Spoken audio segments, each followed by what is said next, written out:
Bonjour à tous, vous êtes sur CDM Radio, la radio qui parle de ce qui nous stresse et de comment mieux le gérer. Aujourd'hui, on aborde un sujet qui nous concerne tous, les stratégies de coping, ou l'art de faire face au stress. Olivier Cachin, notre expert en gestion du stress, est avec nous. Bonjour Olivier. Bonjour Gilles. Alors c'est quoi ces stratégies de coping? Parce que bon, j'ai beaucoup mangé de chocolat, mais j'aime aussi la charcuterie et quand je suis stressé, j'en mange également. Et après, je stresse parce que j'ai mangé trop de charcuterie. Chocolat. Oui, alors là, Gilles, tu viens de décrire une stratégie de coping très répandue. D'accord. Le grignotage émotionnel. C'est ça. Mais rassure-toi, il y a plein d'autres façons de faire face au stress et certaines sont beaucoup plus saines que le chocolat. Alors aujourd'hui, on va explorer ça ensemble parce que le coping, c'est notre capacité naturelle à nous adapter face à un stimulus de stress. Et ça, c'est une force. Imagine, ton cerveau est comme un système d'alarme quand il détecte un stress, par exemple un délai serré, un conflit, une surcharge de travail, et ben, il déclenche une réaction. D'accord. Et quelles sont nos différentes façons de réagir par rapport au stress? Alors, on a trois grandes façons de réagir. L'évitement, d'abord, l'affrontement, ensuite, ou l'adaptation. Et selon les stratégies qu'on choisit, ben, les résultats ne sont pas les mêmes. Ouais, Commençons, si tu veux bien, par le principe de base. Notre cerveau est programmé pour s'adapter. Et quand on est confronté à un stress, il active des mécanismes de défense pour qu'on puisse survivre à la situation. Et ces mécanismes, on les appelle des stratégies de coping ou des stratégies d'adaptation, parce que c'est la traduction. Leur but, c'est de réduire l'impact du stress sur nous. Mais attention, toutes les stratégies ne se valent pas. Certaines sont efficaces à court terme, mais dévastatrices à long terme, comme le chocolat. Et d'autres sont plus saines, mais demandent un peu plus d'efforts. Alors, passons en revue les différentes façons de faire face avec leurs avantages et leurs inconvénients.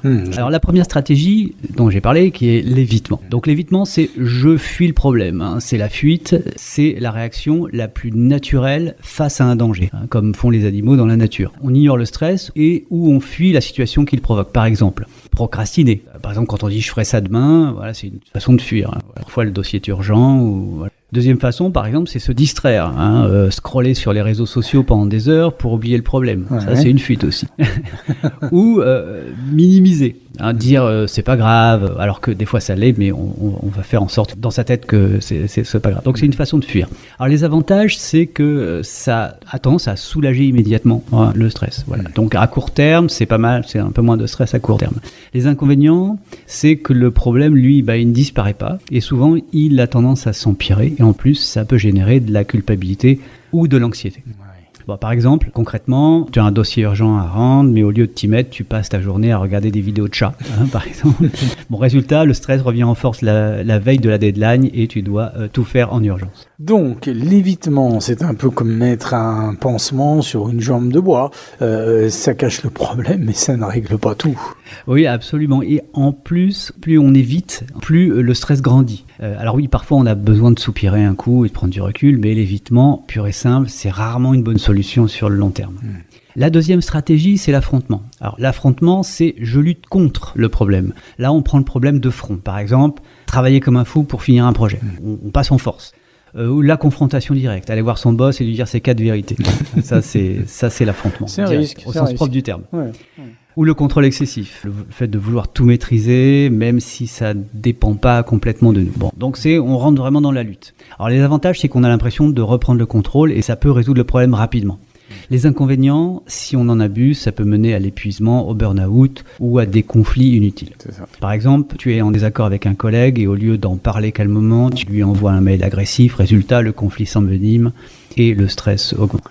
Donc, l'affrontement, c'est agir dans l'opposition, aller contre le problème. Ça peut marcher, ça, mais ça peut aussi tout casser.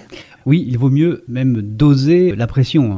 Affronter, oui, mais avec intelligence, en priorisant, en organisant son travail ou en communiquant clairement ses besoins. Par exemple, au lieu de travailler 12 heures par jour, tu peux déléguer, demander de l'aide ou négocier des délais. La troisième stratégie, l'adaptation. Alors là, c'est vraiment je m'ajuste au problème. C'est plutôt la stratégie que l'on va chercher à développer.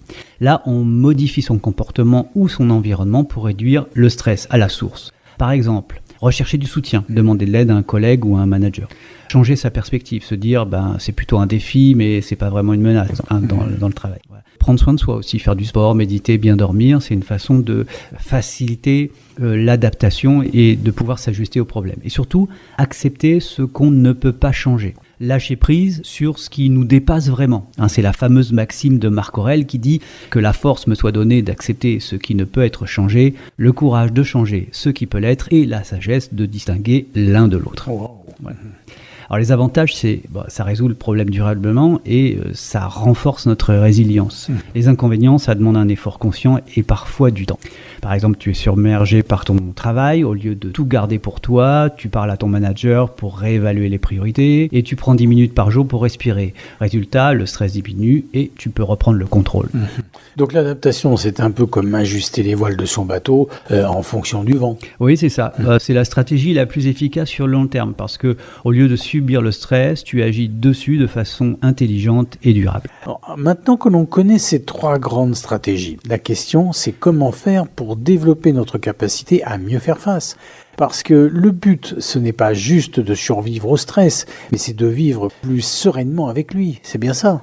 Oui, tout à fait. Alors déjà, il faut prendre conscience de nos stratégies actuelles. Est-ce que je fuis? Est-ce que je lutte? Est-ce que je m'adapte? Voilà. Identifier nos réactions, c'est la première étape pour les améliorer. Ensuite, il faut diversifier nos stratégies parce que si on n'a que l'évitement ou l'affrontement dans notre boîte à outils, on va épuiser nos ressources. Alors il faut apprendre à utiliser l'adaptation de plus en plus et surtout développer notre résilience. Alors comment faire pour ça? D'abord, par exemple, on peut prendre soin de son corps déjà. Le sommeil, l'alimentation, le sport, parce qu'un corps en bonne santé, ça gère mieux le stress et ça permet de mieux s'adapter. D'accord.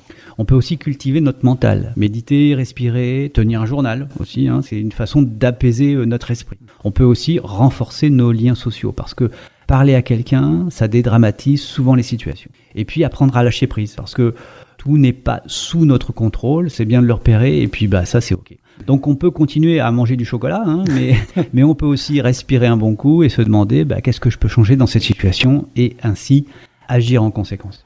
Donc en gros, il faut observer nos réactions, diversifier nos stratégies et renforcer notre résilience. Exactement, c'est la clé pour vivre plus sereinement au boulot comme ailleurs.